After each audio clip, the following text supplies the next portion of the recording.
Mbukelo khona ekhaya impilo iyasikezelwa impilo yakho ufuna uyilungise wena ngeyakho indlela ongayilungisa ngayo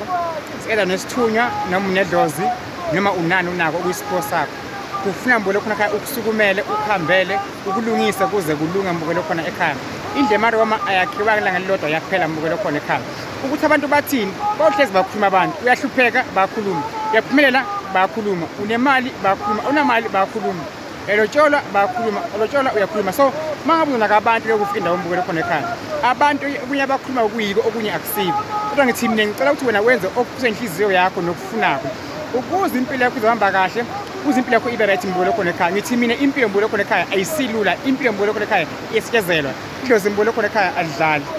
idlozi mbukelo khona ekhaya ngabe umngane wakho idlozi mbukelo khona ekhaya liyakunika amandla liyakunika isibindi likuvikele nima amanzi amaningi umfula umkhulu asenzela abantu kepha sikwenzako sizenzela thina sithi kuwe mbukelo khona ekhaya buka lento esenzala Emfuleni inamandla mbukelo khona ekhaya zimisele sikuma la khona abathina bakini bakwenyembeza bayakuthuka bakhuluma kabi seyikho lento yakho mina ngiyazi lento yakho ikhona wayiphiwa ngabakini ngiyazi kumina bayekuyeke ukusho ngabantu uma umuntu isimo sabhekananga naye usho into ayifuna kumuntu kepha ngithi mbukelo khona ekhaya thola umsebenzi gana abakulobole shada thenga imoto kuba nebhizinisi ngikunika amandla ngoba sifuna kumina Emfuleni ngizonikeza abanye amandla mbukelo khona ekhaya